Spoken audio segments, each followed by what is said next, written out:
దేవుని నామానికి మహిమ కలుగును గాక.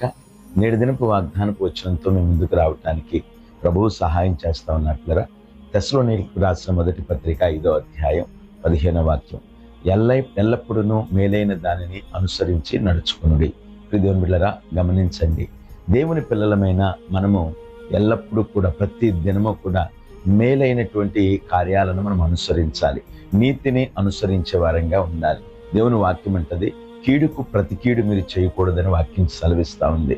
ఈ లోకంలో బ్రతికినంత కాలం ప్రియజనులారా, దేవుని పిల్లలముగా ఆయన రక్తంలో కడగబడిన వారంగా, అనేకులకు మేలు చేసే వారంగా మన విశ్వాస జీవితాన్ని మనం కొనసాగించగలిగినట్లయితే దేవుని యొక్క కృప పొందటానికి ప్రభువు మనకు సహాయం చేస్తారు. పిల్లల లోకంలో మీరు గమనించండి, నష్టం చేస్తే నష్టం చేయాలని, లేక తిరుగుబాటు చేస్తే తిరుగుబాటు చేయాలని, కష్టం కలిగిస్తే కష్టమే మళ్ళా తిరిగి మనం కలిగించాలనే ఆలోచన లోకానికి ఉంటుంది.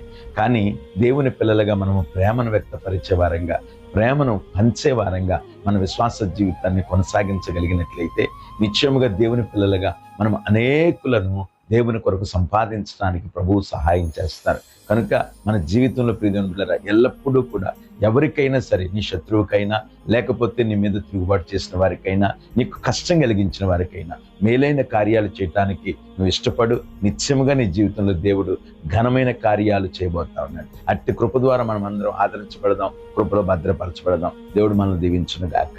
ఆమేన్.